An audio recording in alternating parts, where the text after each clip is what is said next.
Just need to know from a men's perspective, are y'all waiting on girls to talk to you first? Like, are you waiting on a girl to ask you on a date? That's crazy. When you're out in public and you're making eyes with a girl and you're like making it known that you're attracted to her, but you're not gonna say something. How are you not gonna say something? I'll give you the opportunity. I'll put my phone down. I'll drop the handkerchief, but I'm not gonna do it first.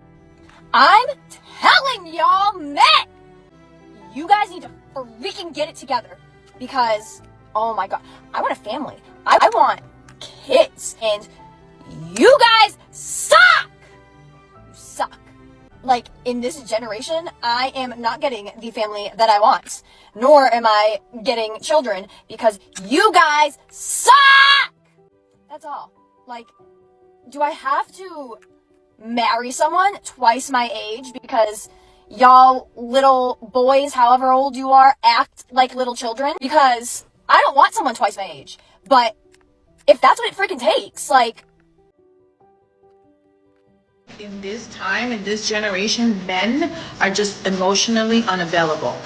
They're just not, they don't want to be emotionally available, especially when they meet a woman that got her own, is successful, pay all her bills, is pretty, is knowledgeable. Like, what the F? What in the actual F?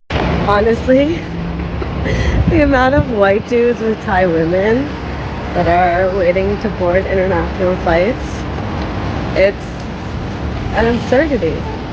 It is crazy.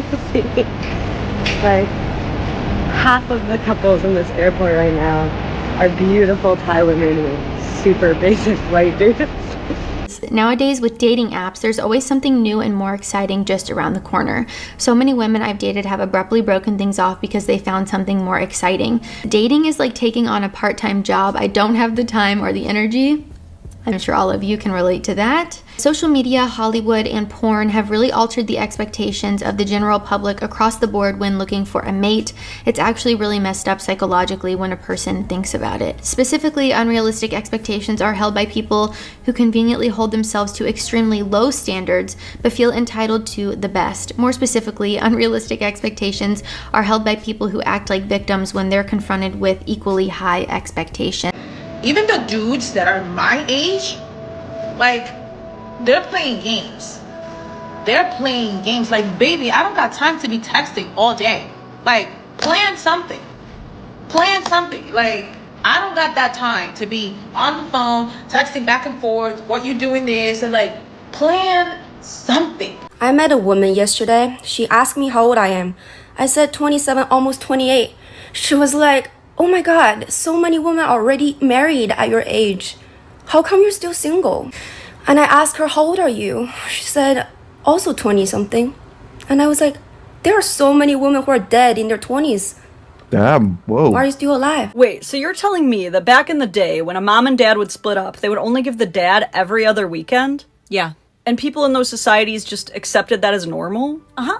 But every other weekend is only like 20% of the year. Right. I mean, that also means that by the time the kid is 10, they've effectively lost 8 entire years with their dad. I mean, yeah, that's true. Didn't they know the damage of fatherlessness? Oh yeah, they had access to that information since like the 80s. They knew that kids raised without fathers were about 4 times more likely to experience anxiety and depression, drop out of school, end up in jail, end up addicted to drugs, so much more. But they still kept the every other weekend standard even into 2025? Yeah. Why? Yeah, people just kind of thought that kids needed their moms more. But weren't moms also working at that time? Oh yeah, by 2024, 50 to 70% of married women were earning as much or more than their husbands, and they were securing the majority of all college degrees. Damn. you want to know your hint to go up to a girl? Eye contact. If they're just looking at you, they want you to come up to them. I'm taking mental notes. And this is my hint. I literally kept going like this.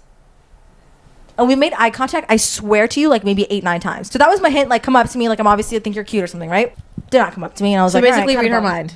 Okay. Yeah, that's kind of what I was That's saying. a note. I get back home, I wake up the next day, I get a DM. Hey, saw you at the Steve Madden event. You're really cute. I open it. It was the pink shirt guy. I was like, why didn't you come up to me like at the actual thing? Guys are scared nowadays. Guys are so scared. Men are so jealous of women, especially beautiful women. Of all of that anger and all of that jealousy is the patriarchy. The reality is that men are expected to wake up early every single day and go to work and get a paycheck and pay for bills, not only for themselves, but for their wives, their girlfriends, any future kids they might have. They have to do hard manual labor or work their way up a corporate ladder. But women don't have to do that. And it makes y'all so upset that girls like me or other beautiful girls can capitalize off of our looks and make an amazing living. And I'm not saying at all that just because a girl is pretty, she doesn't have to work hard or she isn't a hard worker. If anything, you kind of have to work a little bit harder to get over the bias of being pretty. You want to know what you did wrong? Why are you still single when all of your friends met their person and got married in their 20s? First of all, being single in your 30s is one of the best things that could have ever happened to you. You didn't do anything wrong. You got lucky. Here's why. Once you're in your 30s, you know who you are. You are steadfast in who you are. And hopefully you've done enough healing that your bar is set so high that the only person that can meet that bar is your person. You're set in who you are. You're set in a career. You know your dreams, your aspirations, where you want your life to go. In your 20s, you just don't know that. Or for the most part, people don't know that. And you're still doing so much growing in your 20s. I can honestly tell you, as someone who got married in my 20s and then divorced and then was in an abusive relationship and then broke out of that and then met my person at 33 years old, almost 34, I'm so glad that I met him in my 30s. What the beautiful thing about being single and 30 is that if you are out there seeking your person and that is like something that you want in your life, like your life, you can fall in love tomorrow. You never know when you're going to run into your person, and these could be the last moments that you're having single. Like, and these could be the last moments that you have alone, where you get to be selfish and like be in your apartment and only think about yourself and spend all your money on yourself, because your life can change in a blink of an eye. Because I think that when you're 30 and you're single and you do find your person, if that's what you're seeking, it will happen very quickly, because you're more defined in like what you want and what you want in another person and who you are and your career goals and that person's career goals. Like, I think that like the older you get, the more solidified you are, your persona, and hopefully the other person that you're with is also.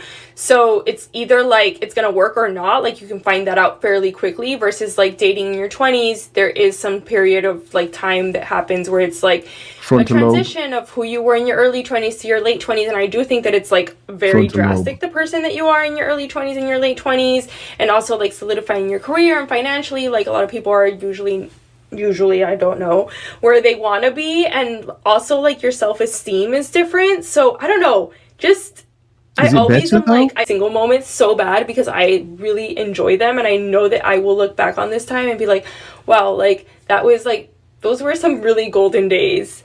So yeah. All right, YouTube, thank you so much for coming back to my channel. So on today's episode, we have women talking about being single, talking about why men aren't approaching them in public, why men are refusing marriage and all that.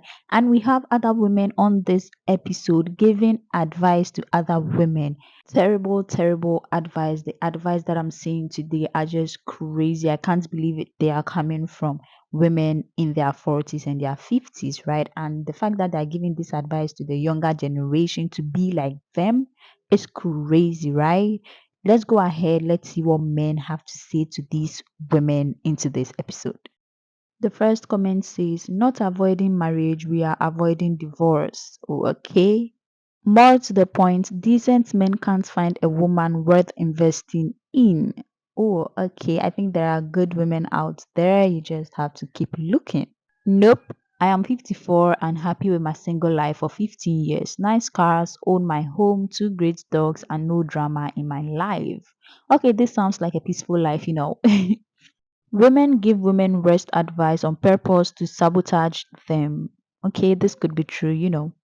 One woman said, manage your emotions. A woman managing her emotions is like a shark managing its appetite. It is not going to happen. Oh my God. As far as I know, no one has invented the time machine. Your 304 status will never change. You can blame yourself for that, ladies. Congratulations, you played yourself. Ooh, okay. Your bar is so high, the only person to meet that bar is in the fairy tale. Facts. Facts. Alright, guys, that will be all for today's episode. Let me know what you think in the comment section. Let's get interactive. What do you think about these women? Do you think they are being delusional? Let's get interactive. And if this is your first time on this channel, please make sure you subscribe, like this video for me, and I hope to see you in my next video. Please make sure you stay safe out there. Bye.